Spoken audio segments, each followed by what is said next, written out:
Yeah, I mean, obviously the players need a break physically and mentally. For the coaches, how important is an open date for you guys, especially when it's been a tough season? Well, you know, it is. It's especially when your bye week is as late as ours has been. It's important just to change the routine just a little bit, just get away from it. You know, had coaches out on the road Thursday night into Friday, and at games all over last Friday night. So just a change of your routine, and then Saturday we gave everybody off, so coaches had a chance to stay home with their families.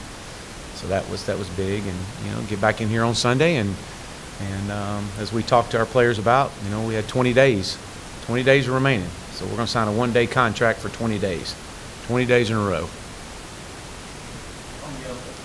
It's hard from watching the game in the press box to see what a left guard's doing or a center's doing on every play. How would you evaluate what his season has looked like and what he's meant in the locker room too? Well, he's a tremendous leader for our football team. He's voted as a team captain by his peers, which is huge. That's a big deal. So I think that says enough about what he means in our locker room. On the field, you know, as an offensive lineman, if your name's not being called, that's a good thing.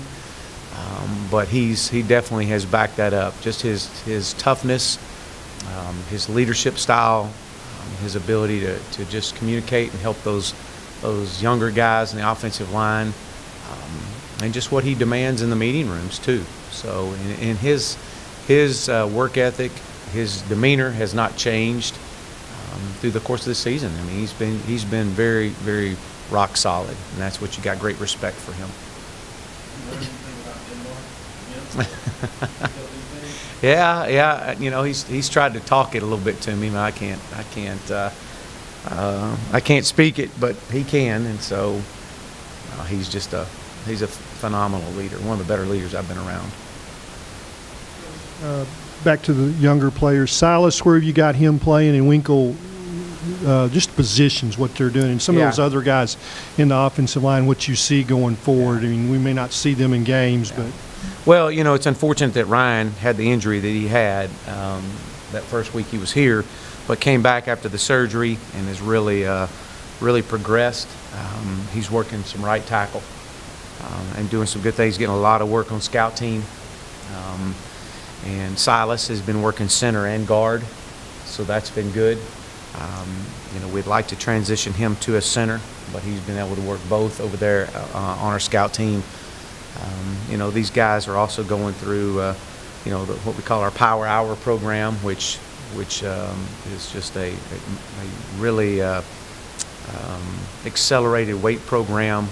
You know, while these other guys are in meetings, you know, our Power Hour group is in the weight room, getting stronger, working on their development in that weight room, which a lot of young players need. They need that core strength.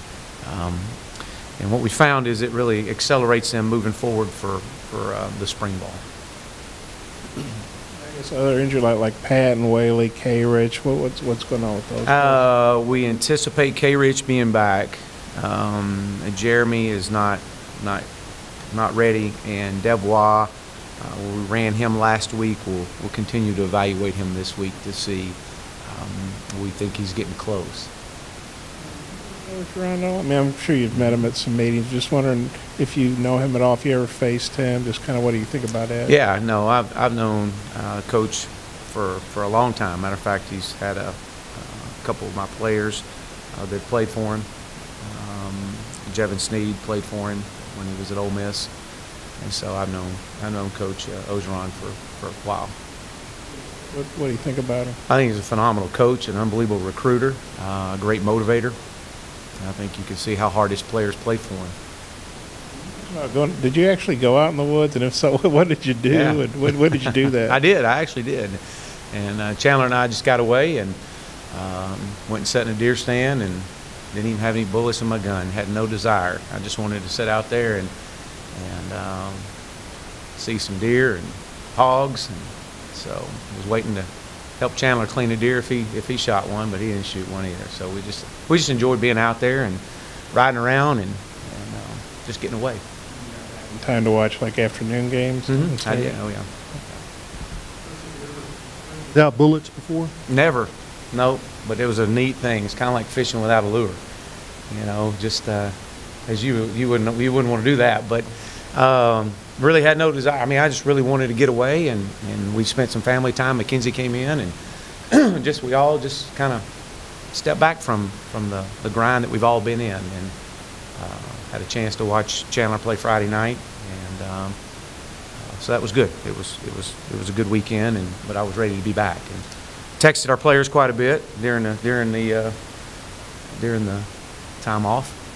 Let them know can't wait to get back and see them. Hey, Chad, I want to ask you about personnel for LSU. What you see defensively from them first, and then offensively. Yeah. Well, defensively, just 11th in the nation, fifth in scoring defense in our league. Man, when you look at their back end of their secondary, they're as good as they get. These are all NFL guys that are going to play at a very high level on Sundays. Lead the league in turnovers and interceptions. They're second in the country in interceptions. And when you watch them, you can see. I mean, they've got the size, they've got the speed, they break on the ball, experience, and very physical. And their secondary is as good as we've seen. And they've got a defensive. From a front standpoint, Rashard Lawrence is disruptive a D lineman as we've seen, Michael Divinity, their jackbacker is very active, and then Devin White, and obviously the linebacker is one of the top linebackers in the country. So they're very sound. They got a lot of depth. They run really well and pursue the football. So they've got. When you see the lack of production in the passing game that teams have had against them, you understand when you start watching film of these guys. Very talented, and obviously offensively, they do a really good job of not turning the ball over. They only have 8 turnovers all year long, so and that's keeping you in a lot of games right there. Senior Day on Saturday. How has the senior class helped you in your first year at Arkansas? Yeah, we meet with our seniors. I do every week, and we spend a lot of time together, and I try to bring them a message each week that will take them and help them both on the field and off the field. Just talks about the struggles and the trials that we've been through, and how to remain consistent and persistent in the way you approach things that'll help you through your everyday life. So we've had an open dialogue. It's been very challenging with everybody, the year that we've had, but these guys have stayed the course. And as I've shared with our team since we started this thing, the amount of change that have gone on in these seniors since they've been here, from position coaches, coordinators, head coach leaving, these guys have been through a lot of change. When you have a lot of change, you have a hard time building trust. And so we've worked extremely hard at building a trust among each other. And it's only grown stronger with time. And I really think that's why we've been able to see some of the progress that we've made. And these guys understand they're going to leave their legacy. And they know that they're essentially 3 games away from it. And so their attitude and how they approach every day is important, and they've done a really good job with that. You got a few Louisiana guys on the team, key spots like Harris and Santos and J-Red. What sense do you get from those guys about what this game means to them? Yeah, there's quite a few that we have on our roster, and we were talking about it last week. They were actually coming up to me about it and just saying, Coach, this is the big one here. And I said, yeah, well, they're all big, but this still happens to be the biggest one because it's the only one. But they understand that growing up in Louisiana and coming here and playing for the Razorbacks and the tradition of these two teams playing against each other. They understand it. They get it. Like you said, the guys came back Sunday night. What was their overall mindset? Do you get a feeling that they're kind of refreshed and fired up again? Yeah, I do. I asked kind of the same thing I just told y'all. I just asked how many of you watch football, because I encourage them, get away from it, as I encourage our staff. But I asked the question because I wound up watching ball, and that was good. But I asked them, how many of you guys had a chance to sit down and watch football? And man, a room full of hands went up, and some of them said, Coach, I did it all day long. I watched the ball all day long and couldn't wait to get back in here. Miss competing. That was the big message, man. Coach, we miss being out on that field. We miss going out and competing. So there was a lot of energy and a lot of excitement. And again, just stepping back and reflecting and changing perspective was a big deal for these guys.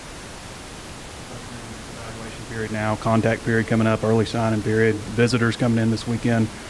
Where do you guys look with the early period coming up, but National Signing Day just 3 months off? Where do you guys look to finish off this class in terms of what you're identifying as needs among the non-committed? Yeah, well, big weekend for recruiting, first of all. Huge weekend. I'm excited about the game being at 6:30. I think it's going to give our fans an opportunity to get into the stands and get loud and create a game day environment that I'm excited to see. I have not played obviously coached in a game here at night. I'm excited about that. I think it'll be great for our recruits. We'll have lots of recruits on campus, several official visitors on campus. And then moving forward, we're always in an evaluation process with our staff. I mean, that's every day, always recruiting.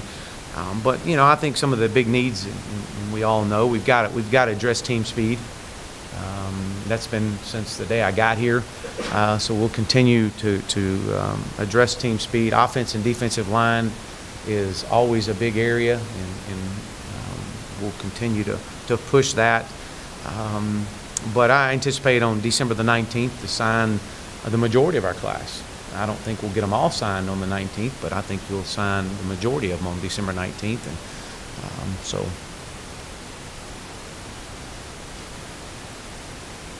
Do you remember watching any Arkansas LSU games? There were some really interesting ones in some day after Thanksgiving games. You're probably getting ready for a high school game or for some of those, but just your thoughts looking back at maybe some of those significant games. Yeah, I do. And actually, Paula and I took a group of players to a game in Baton Rouge when Arkansas played LSU, and was there and sat in the stands and watched the game, and just the rivalry, the passion level, and you got our fan base is incredible. And watching these games on TV, it's always been just a battle. I mean, it doesn't matter. You throw the records out, it doesn't matter. It's an absolute war, and that's what I remember the most out of it. Do you recall what year that was, and why did you decide to take the guys to that particular game? I'd have to think back on that. I really don't. I know, we had some highly recruited guys, and they wanted to go down and see that game, and we had finished up. I believe maybe we had played on a Thursday night. Well, I'd have to go back and look at my date on it, but and I couldn't even tell you the score of that game. I just know that it was a battle.